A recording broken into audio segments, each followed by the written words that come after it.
Hello guys, সবাই কেমন আছো? আজ চলে গেছিলাম ফুচকা নিতে। অনেকদিন পর ভাই ফুচকা খাচ্ছি।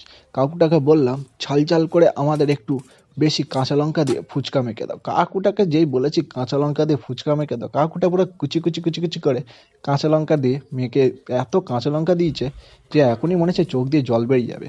কাকুটাকে বললাম আর দিও না কাকু, এত দিলে তো ঝাল লেগে একদম মরে যাবো গো, ফুচকা কখন খাবো। কাকুটা ফুচকা একদম ঝাল ঝাল করে মেখে দিল। এনার একটা জিনিস খুব ভালো লাগে, গুঁড়ো লঙ্কা বা শুকনো লঙ্কা ইউজ করে না। যা হবে ভাই কাঁচা লঙ্কা একদম কুচি কুচি কুচি করে কেটে আলুটা দিয়ে মেখে দেবে। কাকুটা টক জলটা যা বানায় না, হেভি বানায়। আর ফুচকাও হেভি বানায়, তাই একটু বড় বড় ফুচকা দিয়ে কাকুটা দিল আমাদেরকে। প্রায় আমি 60 টাকার ফুচকা নিলাম। কাকুটাকে বললাম কাকু একটু টক জলটা বেশি দিও আর আলুটা বেশি দিও। আলু এরকম ভরে ভরে দিয়ে টক জল দিয়ে ডুবিয়ে খেতে যা লাগে না। কাকুটা ঠিক আমাদের মতনই, ওরম যেমন চেয়েছি সেরকমই দিল।